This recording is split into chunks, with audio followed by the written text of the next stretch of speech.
There was a time when you used to open your eyes in the morning and feel something, not happiness, not excitement exactly, something more like hunger, a quiet but real pull towards something you had not yet done, something you had not yet become. You would lie there in those first few seconds before the day pressed in, and you could feel it, the outline of a version of yourself that was still ahead of you, waiting. You used to think about your future self the way some people think about a destination. It was specific. It had textures. You could almost hear what that life sounded like, almost feel what it would feel like to wake up inside it. And now you open your eyes and you reach for your phone, not because you are excited about what you will find there, not because you are expecting anything meaningful. You reach for it the way someone reaches for a glass of water in the dark, automatically, without thought, without intention. And somewhere between that first version of yourself and this one, something went quiet. That is what no one talks about. Not the dramatic losses, not the sudden failures, not the moments of obvious collapse, but this slow, almost imperceptible silencing of the part of you that used to want more, the part that used to believe more was possible, the part that used to stay up late not because it was avoiding something, but because it was chasing something. That version of you has gone quiet, and you have been pretending not to notice. You tell yourself you are just tired, and maybe that is true. Life does tire people. The weight of responsibilities accumulates. The gap between where you are and where you thought you would be starts to feel less like a challenge to close and more like a permanent condition to manage. So you manage it, you adjust, you lower the ceiling a little, you stop saying certain things out loud, you stop writing certain things down. You tell yourself this is maturity, this is realism, this is what growing up looks like. The fire cools, the dreams become quieter, the ambitions become more sensible, more reasonable, more aligned with what is actually possible. And there is a version of that story that is true, but there is another version, a version no one wants to look at directly. Because what if it is not maturity? What if it is not realism? What if it is not wisdom accumulated from experience? What if it is something older than all of that? Something that has been operating inside you since you were a child? Something that knows exactly what you want and has spent years learning exactly how to stop you from reaching it. What if the silence is not peace? What if the silence is surrender? There is a word in Arabic, Nafs, and it is one of the most misunderstood words in any language. When people hear it, they often think it simply means the self, or the soul, or the ego. They reduce it to a single thing, a container, a fixed object inside you that either behaves or misbehaves. But that is not what it is. The Nafs is not a thing.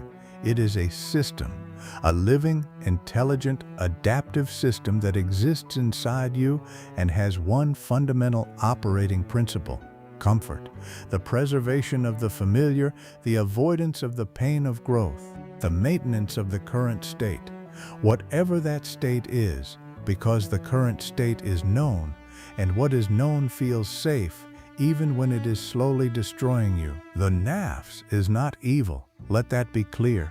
It is not the villain in your story. It is something more complicated than that. It is the part of you that survived childhood by learning what was safe and what was not. It is the part of you that developed patterns and habits and defenses that once protected you and now imprison you. It is the part of you that genuinely, sincerely, with complete conviction, believes it is helping you by keeping you still, and it is extraordinarily good at its work. It does not come at you with force. It does not announce itself. It does not say, "I am here to stop you from becoming who you need to become." It is far too intelligent for that. It speaks in your own voice. That is the thing that makes it so difficult to see. Think about the last time you were about to do something that mattered. Not something easy, something that required you to move toward a version of yourself that did not yet exist. Something that required vulnerability, effort, the willingness to be wrong, to fail, to look foolish in front of yourself if no one else. Maybe it was the project you have been thinking about for months, the conversation you know you need to have, the habit you have tried to build 17 times and abandoned, the prayer you have been meaning to return to, the relationship you have been meaning to repair. You decided, you committed, you felt real clarity, maybe even real readiness. And then something shifted. It was subtle, almost invisible. A thought arrived, reasonable, measured, completely logical sounding. Not today. Tomorrow would be better. You need more preparation. You need to be in the right headspace. You are not ready yet. Give it a week. Or it was not even a thought. It was just a feeling, a heaviness, a sudden drop in energy that was not there 5 minutes ago. A kind of fog that settled over the intention and made it seem less urgent, less real, less necessary. And you listened to it, not because you are weak, not because you do not care, but because it sounded so reasonable, because it felt like good sense, because it wore the clothes of wisdom. This is the Nafs at its most sophisticated. It does not block you from the front. It waits until you are facing the right direction, and then it gently, almost lovingly, redirects you toward comfort, toward avoidance, toward the next distraction, toward the thing that gives you the feeling of progress without the reality of it, toward the phone, toward the scroll, toward the long sleep at the wrong time, toward the conversation that fills the silence but changes nothing. And afterward, there is a particular kind of emptiness. You know this emptiness. It is not the emptiness of exhaustion. It is the emptiness of having been present for your own disappearance, of having watched yourself choose again the smaller thing. That emptiness is not random. It is a signal. But we have learned to mute it quickly. There is something happening inside you right now that most people never name. There is a version of you that wants, deeply, genuinely, aches in the chest, wants to build something, wants to become something, wants to pray with a heart that is actually present, wants to love people properly, wants to use the specific gift that was placed inside you before you were born. The one that has been knocking on the inside of your chest for years, waiting for you to open the door. And there is another version of you that is absolutely committed to making sure none of that happens, not because it hates you, but because it is afraid of you, afraid of what you might lose on the way to who you are supposed to become, afraid of the discomfort, afraid of the failure, afraid of the gap between who you are right now and who you would need to be to hold everything you say you want. And this second version, this afraid version, has had more practice than the first one. It has been operating longer.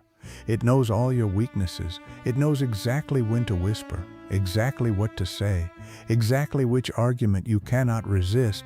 It has watched you abandon your intention so many times that it barely has to work anymore, because you have trained yourself to stop before you start. You have trained yourself to feel the pull and then feel the retreat in the same breath. This is not a character flaw.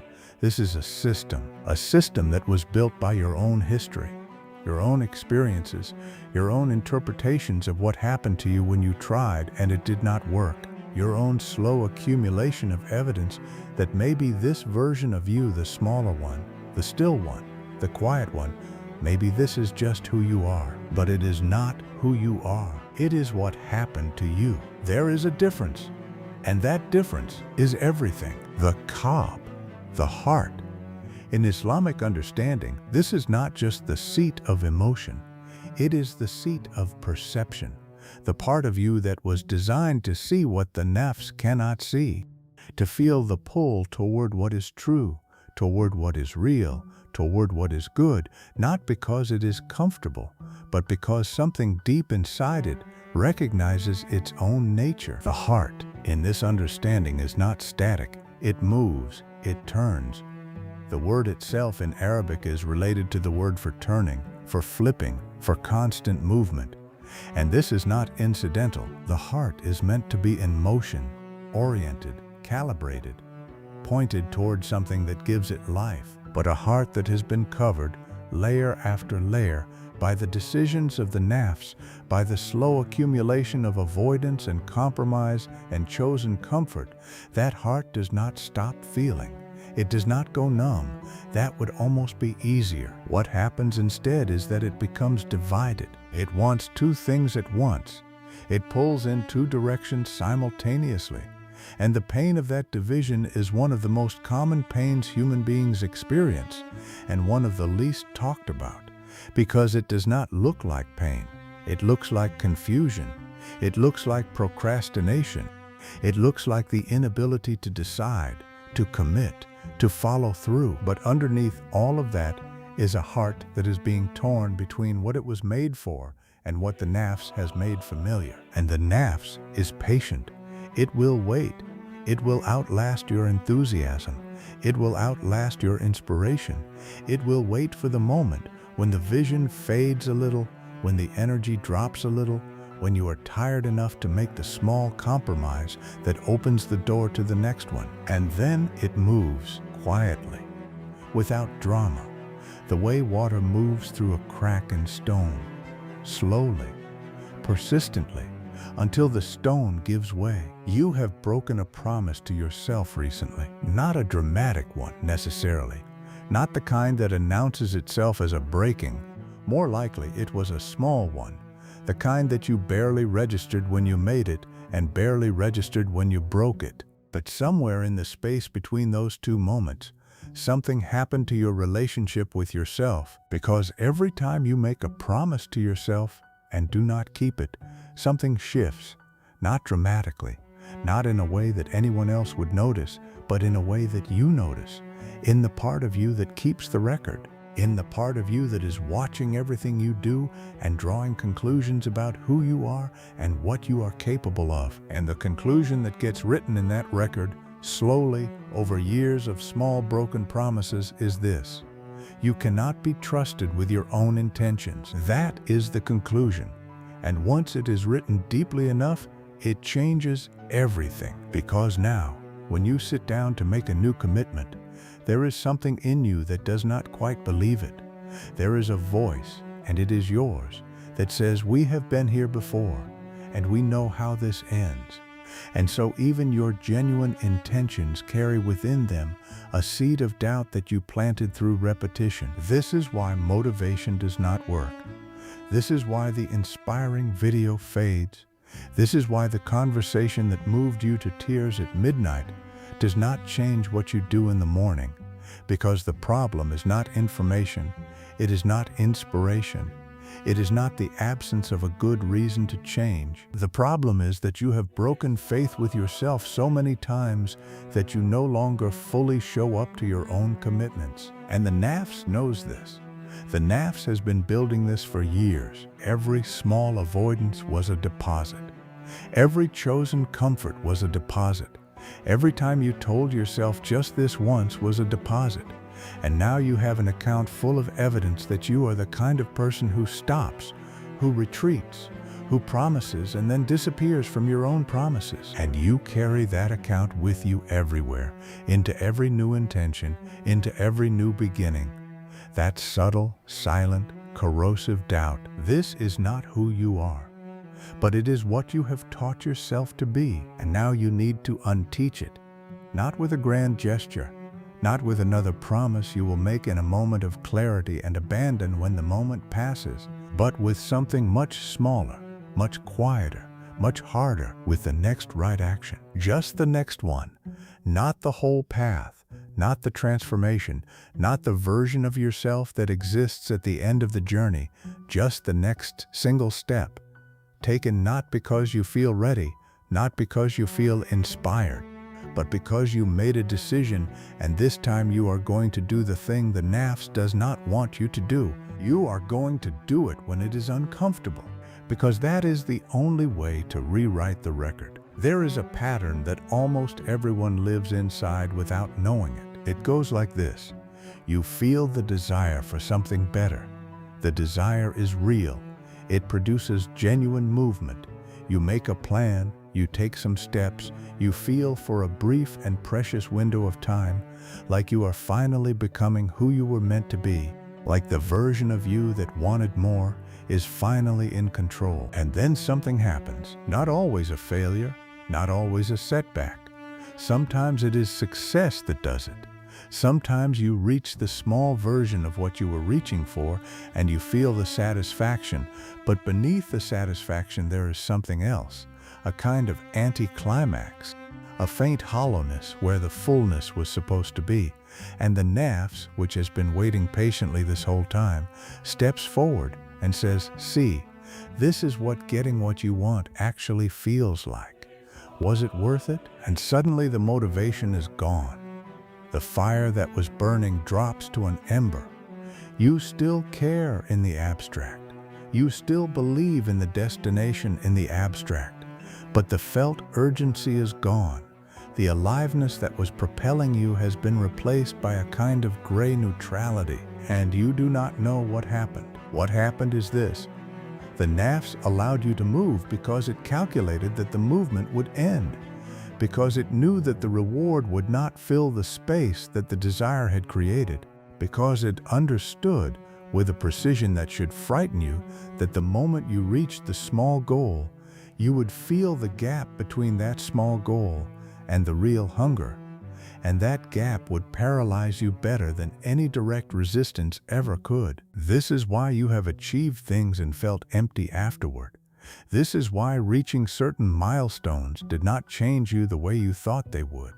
This is why some people accomplish extraordinary things from the outside while feeling completely hollow on the inside. Because the Nafs can allow you to succeed at the wrong level of depth. It cannot, however, allow you to go all the way down to the level where the real question lives, to the level where the real work happens, to the level where you would have to meet yourself fully, completely, without distraction or comfort or the anesthetic of busyness. That level, the Nafs will fight with everything it has, because at that level it loses its power. Let us talk about the Ruh, the spirit. This is the part of the conversation that is hardest to speak about directly, because it lives in a domain where direct language starts to lose its grip. The Ruh is not the Nafs, it is not the heart, it is something older than both. Something that arrived in you before any of your experiences, before any of your patterns, before any of the conditioning that shaped who you think you are. The Ruh is what was breathed into the first human being. It is the divine deposit, the part of you that is not fully of this world, not fully explainable by psychology or biology or experience. It is the part of you that sometimes, in the stillness that you rarely allow yourself, makes itself known. You have felt it, even if you did not have a name for it. It is the feeling in a moment of real prayer, when the words stop being words and become something else entirely. It is the sensation that arrives sometimes in the middle of the night when the world is quiet enough and you are honest enough to feel how much more you are than the collection of habits and reactions you show to the world. It is the hunger that no amount of achievement, no amount of distraction, no amount of approval, no amount of anything this world offers has ever been able to satisfy, because it is not a hunger that this world can satisfy. The Ruh is homesick. That is the truest way to say it. It is oriented towards something this world cannot provide. And every time you fill the space that belongs to it with something that does not belong there, with the scroll, with the noise, with the endless consumption, you are trying to feed a hunger with food that cannot nourish it. And the result is an emptiness that feels confused. It does not understand why it is empty. It just had something, it just consumed, it just filled the space, and yet the hunger is still there, sharper sometimes than before. This is the nature of the Ruh's hunger. It cannot be tricked, it cannot be redirected, it cannot be permanently distracted.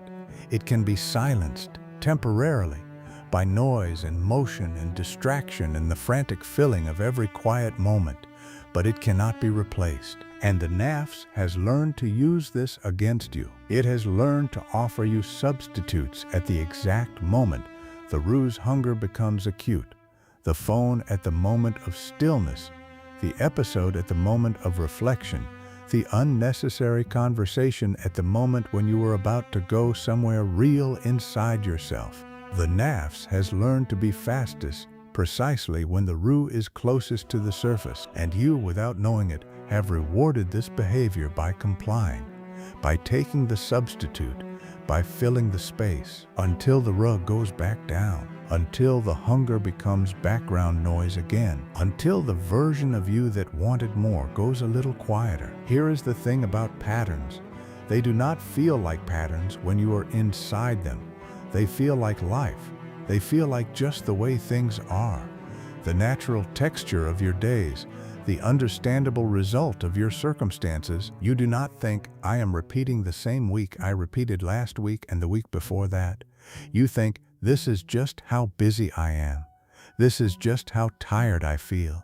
This is just where I am right now. But there is a part of you, you know there is, a part that has been watching, a part that has been counting, a part that knows exactly how many times you have had this conversation with yourself, how many times you have felt this particular combination of dissatisfaction and inertia, how many times you have decided genuinely that something needed to change and then watched as nothing changed. That part of you is exhausted, not the physical exhaustion of someone who has worked too hard, the deeper exhaustion of someone who has been waiting too long, who has been holding on to hope while quietly accumulating evidence that the hope is misplaced. And this exhaustion is what the silencing is made of. The version of you that wanted more is not dead. It is not gone. It is tired.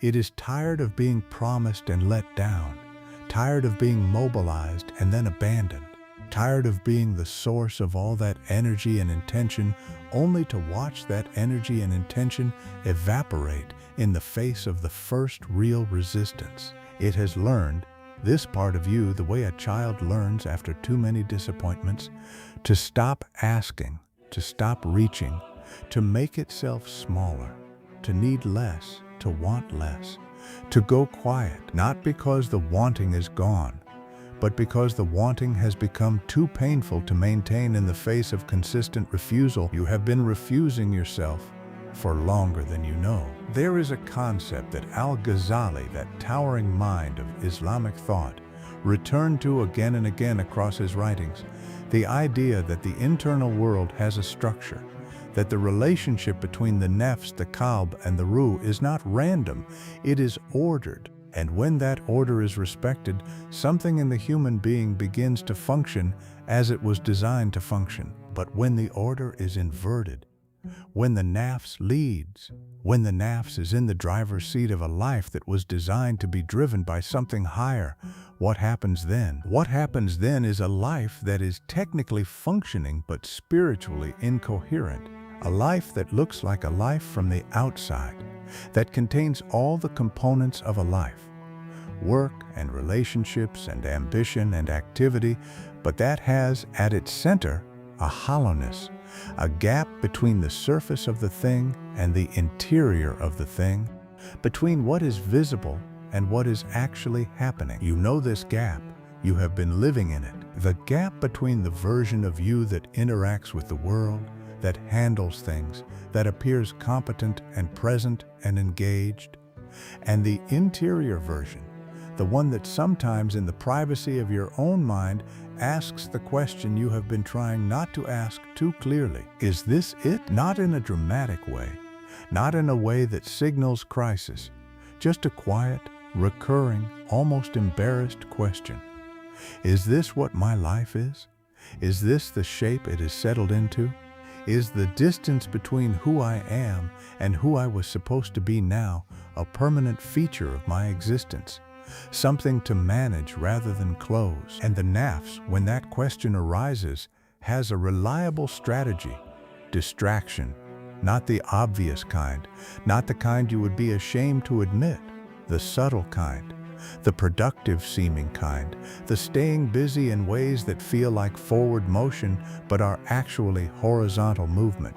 Staying at the same depth while moving faster across the surface. The Nafs is very good at horizontal movement. It excels at it. It will let you be extraordinarily productive as long as that productivity keeps you from going deeper, because depth is where the roux lives, and depth is where change becomes unavoidable. You are repeating yourself. I do not mean in the obvious ways. I do not mean that your days are literally identical, though perhaps they are closer to that than you would like to admit. I mean something more specific. I mean that the version of you that will respond to a challenge today is approximately the same version that responded to a similar challenge 3 years ago. That your default reactions, your default retreats, your default ways of handling discomfort, the things you reach for when you are stressed, the ways you avoid what is difficult, the stories you tell yourself when you do not show up for your own intentions, these have not changed. And this is the most uncomfortable truth in this entire conversation, because the problem is not what is happening to you. The problem is what you are bringing to what is happening to you. The same system, the same patterns, the same Nafs running the same programs on the same triggers and producing the same results. And the terrifying thing about this is not that it has happened. The terrifying thing is how easy it is to keep it happening. How the pattern can run for another 3 years, another 10, another 30, with nothing more than minor variations in the scenery, new circumstances carrying the same inner architecture, new opportunities processed through the same avoidance software, new beginnings that arrive at the same ending. This is not fate. This is not destiny. This is not who you are at the level of the roux. This is a pattern. And patterns can be interrupted, but only if you can see them clearly enough to name them, and only if the moment of clarity does not get consumed by the next distraction before it has had time to change anything. This moment, right now, whatever you are feeling as these words reach you, this is a moment of clarity, a small opening. The Nafs is already calculating how to close it, already identifying which thought, which impulse, which urgency will redirect your attention before this moment settles into something real. You have maybe 30 seconds before it succeeds. Use them. Here is what this actually looks like in the body. You wake up, and for 2 or 3 seconds, before the mental machinery of the day starts, there is a strange, unfiltered experience of yourself. No narrative, no identity, just presence. And in that presence, sometimes, there is a feeling of something that should be happening that is not happening. Something that should be growing that has stopped growing. Something that should be moving toward a destination that has been circling the same area for longer than you can explain. It is not sadness exactly. It is something that sits beside sadness. Something that would become sadness if you let yourself feel it fully. But the mind is very fast, faster than feeling, and within a second or two it has arrived with a thought, a plan, an item for the mental list of the day, something to redirect you from the feeling before the feeling becomes knowledge. Because if the feeling becomes knowledge, you would have to act differently. The Nafs cannot allow that, so it rushes in every morning, with the noise of the day, with the urgency of the immediate, with everything that needs to happen before you have had time to sit with what needs to change, and you comply. Because the urgency is real, because the day does need to happen, because there are things that need your attention. All of that is true, but it is also true that you have been starting every day for months, perhaps for years, by moving away from the morning realization before it could become anything, by choosing the noise over the stillness before the stillness could speak. And whatever the stillness would have said, you do not know, because you have never let it finish. What would it say if you let it? What is the thing you already know, deep and uncomfortable and clear as groundwater, that you have been successfully avoiding knowing consciously. The voice that wanted more did not go quiet because it failed. It went quiet because it was tired of competing with a noise that you controlled. You chose the noise, not consciously, not maliciously, not with the intention to silence anything, but you chose it. Every time you picked up the phone before your feet hit the floor, you chose it. Every time you filled the silence with sound because silence was becoming honest, you chose it. Every time you ran toward busyness to escape the discomfort of stillness, you chose it. And the version of you that wanted more watched you make that choice again and again, and eventually it stopped competing, not because it agreed, but because competing requires energy, and you were not giving it any. The Nafs receives your energy. Everything you scroll through, everything you watch, everything you consume without intention, that is energy going to the Nafs. Everything that reinforces the familiar, the comfortable, the known, that is energy going to the Nafs. And the Nafs grows stronger and more confident and more capable on this diet. While the part of you that is oriented towards something real, something true, something that actually matches the scale of what you were made for, that part is starving. It is not dead. You are not too far gone. That is not what this is, but it is hungry in a way that has become unfamiliar to you because you have spent so long feeding the wrong hunger that you have almost forgotten what the real one feels like. Almost. Not completely, because if it were complete, you would not be here. You would not have sought this out. You would not be feeling right now the particular resonance of recognition, the feeling that says, this is the thing I already knew but could not say. You already knew this. You have always known this. Let us talk about the specific texture of self-sabotage, because it is not what people think it is. People imagine self-sabotage as a dramatic act, a decisive moment of self-destruction, a choice that is clearly a choice. They think, I would know if I were sabotaging myself. It would feel like something. But that is not how the Nafs works. That is not how any of this works. Self-sabotage is not dramatic. It is architectural. It is built into the small decisions, the barely conscious ones, the ones that happen so quickly that they never quite enter the space of deliberate choice. The 5 extra minutes in bed that become 20, the small compromise with your intention that opens the door to the larger one, the willingness to bend your own rule this one time for a reason that sounds completely valid. The Nafs build self-sabotage the way water builds a canyon, not with force, with persistence, with the slow and patient application of the same small motion, repeated until the landscape changes. And you wake up one day and the landscape is completely different from what you intended, and you do not know exactly when any particular change happened, because none of them felt like changes.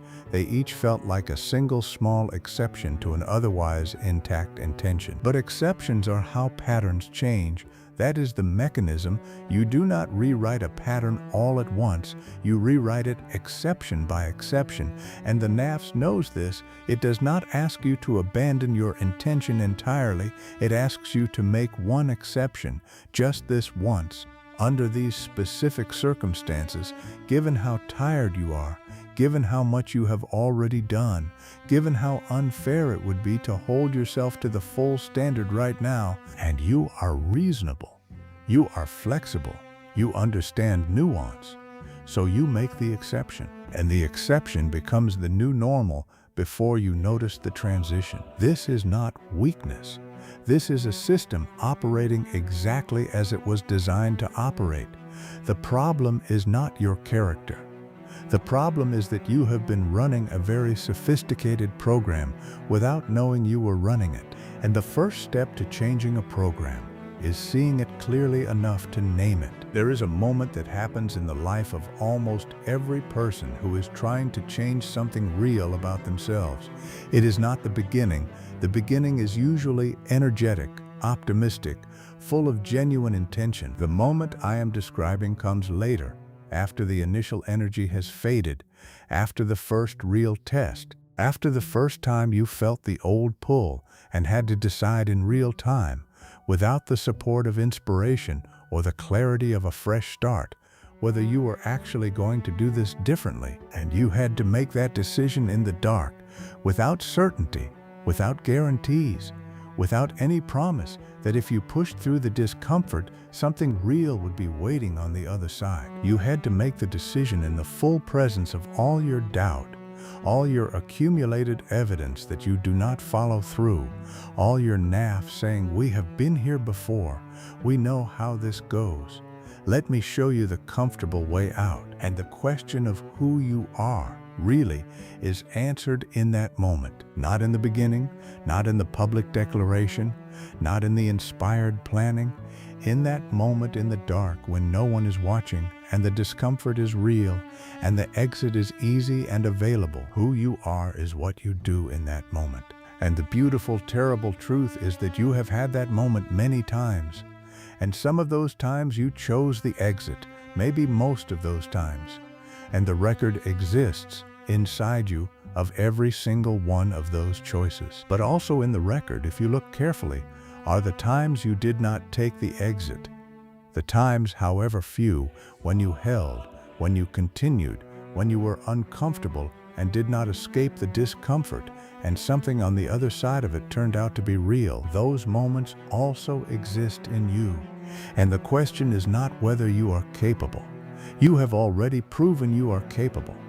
The question is which record you choose to build from. There is something that happens when a person begins to reconnect with the version of themselves that wanted more. It does not feel the way you expect it to feel. You expect it to feel like motivation, like fire, like the sudden arrival of certainty and energy and the feeling of being unstoppable. You expect it to feel like the beginning of something dramatic, a transformation that announces itself. It does not feel like that. It feels quiet, almost uncomfortably quiet. It feels like arriving in a room that has been empty for a long time and sitting down in it. It feels like the absence of noise rather than the presence of something. It feels at first almost like nothing. And then, slowly, if you stay in that quiet long enough, something begins to happen. The version of you that went silent starts to speak again. Not loudly, not with urgency, more like a gradual clearing, like a frequency that has always been there but was overwhelmed by other frequencies, slowly becoming audible again as the other noise drops away. This is what the reconnection feels like. Not fireworks, not revelation, a small, quiet, clear signal that you have to become very still to hear. And this is why the Nafs does not want you to be still. Not because stillness is dangerous in itself, but because stillness is the only condition in which the real signal becomes audible again. And once you hear it clearly, without the noise to drown it out, it becomes very difficult to pretend you did not hear it. The Nafs can survive you not listening. It cannot survive you listening clearly. This is the deepest reason for all the noise. Not distraction for its own sake. Distraction as a defense against the clarity that would make your current situation permanently uncomfortable to maintain. The noise is the Nafs protecting itself. The stillness is the beginning of something it cannot control. You have been waiting for the right feeling before you begin. Waiting to feel ready. Waiting to feel clear. Waiting to feel like the person who could do this, the person for whom this would be natural and easy and right. Waiting for the uncertainty to resolve, waiting for the doubt to quiet, waiting for some internal permission that no one is going to give you. And while you have been waiting, the Nafs has been the only one doing anything. The Nafs has not been waiting for a feeling. The Nafs has been showing up every day reliably, consistently, without inspiration or motivation, doing exactly what it always does, pulling you toward comfort, pulling you toward the familiar, filling every empty moment before something else could fill it. The Nafs does not wait to feel like it, and neither should you, the person you are waiting to become, the one who would find this easy, who would not feel the resistance, who would show up without effort and without the constant internal negotiation. That person will not arrive before you begin. That person is what happens on the other side of the beginning. They are built by the action, not by the waiting for it. They are built by every time you moved when you did not feel ready, by every time you held your ground when the exit was easy, by every decision that went against the direction of the Nafs and added, however quietly, however slightly, to a different kind of record, the record of someone who can be trusted with their own intentions, the record of someone whose inside and outside are moving in the same direction, the record of someone who is slowly, painstakingly, imperfectly, but really becoming who they were made to be. There is a quality to prayer that cannot be faked and cannot be manufactured and cannot be reached by force. You either know this quality or you do not, and if you have experienced it even once, you know exactly what it is. It is the prayer where the words are alive, where you are saying what you are saying with the full weight of actually meaning it, where the distance between the language of the prayer and the interior of the person saying it has collapsed, and something that is not just your voice, something that belongs to the part of you that is older and deeper than anything you can fully name, is present in the words. That prayer changes you, not always in ways you can see immediately, but it changes you. Something settles, something orients. The Qalb, which has been divided and scattered and pulled in multiple directions by the competing demands of the Nafs and the world and the desire for what is real, that heart, even briefly, finds its center. And from that center, things look different, not easier, not without difficulty, but different, clearer, more proportional. The things the Nafs made enormous, the obstacles, the uncertainties, the risks of change, they become smaller. And the things the Nafs made small, the real priorities, the actual scale of what matters, the depth of what you were made for, those become larger again. This is what the prayer that is truly prayer does. It recalibrates. And the Nafs, which has been working very hard to maintain a particular calibration, does not want you there, does not want you in that quality of presence, does not want the recalibration to happen. This is why the door of prayer, which is always open, always available, always one step and one sincere intention away, still feels so hard to enter with the full weight of presence. This is why you can be in the physical position of prayer and still be in another place entirely. Not because you are bad at prayer, because the Nafs is very good at keeping you at the surface of things, even of sacred things. The depth is where everything changes. The Nafs lives on the surface. I want to say something about time, because this conversation cannot end without it. You have a specific and finite amount of time left, not in the morbid sense, not as a warning, but as a fact of arithmetic. Every day is a subtraction, not from your life in the abstract, but from the number of days available to you to become who you were made to become, to build what you were sent here to build, to return what was given to you in the form that it was given, not unused, not bent to the service of comfort, but used, actually used. The Nafs is completely uninterested in this arithmetic. The Nafs lives in an imagined future where there is always more time, where today's avoidance can be tomorrow's action, where the version of you that finally begins is always just ahead, in a slightly different version of now, when circumstances are slightly better, when you feel slightly more ready. But that version of now never comes, because when you arrive at tomorrow, it is a new today with the same Nafs and the same patterns and the same calculation that says, not yet. This is not meant to create panic. Panic is the Nafs's response to urgency. Panic turns everything inward, makes it about managing the feeling rather than acting on the clarity. What this is meant to create is something quieter and more permanent, a reckoning. The kind you do once and do not need to repeat, because once done correctly, it changes the frame through which everything else is seen. The reckoning is simply this: seeing, without decoration or distraction, what is actually happening, what the pattern actually is, what the cost of its continuation actually is, not the dramatic version, not the catastrophized version, the clear, sober, measured version. You are here. You have been here before. And without a genuine change in the system, not just your intentions, but the actual operating system, you will be here again. Different circumstances, same position, same feeling in the chest at a moment like this one, where something almost reaches you and then fades as the noise returns. That is what is available if nothing changes. What is available if something does change is harder to describe, because it is not a destination. It is a quality of movement, a life that is moving in the direction of its own truth rather than away from its own discomfort, a person who is becoming rather than maintaining, a heart that is oriented rather than divided. It is not perfect. The nafs does not disappear. The struggle does not end. You do not arrive at a place of effortless virtue and permanent clarity, but you are moving, really moving.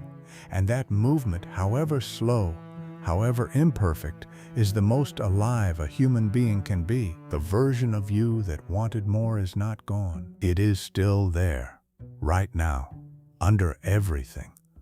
Under the fatigue and the patterns and the accumulated disappointments and the comfortable compromises, under the scrolling and the avoidance and the horizon of intentions you have not yet met, under all of it, it is there, quieter than it used to be, more careful than it used to be, more careful the way something becomes careful when it has been hurt by hope before, but present, still oriented, still somewhere beneath everything, pointing in a direction that has not changed, that was set before you were born, that belongs to something in you that the nafs never fully reached. The distance between where you are and where you are pointed is not fixed. It is not permanent.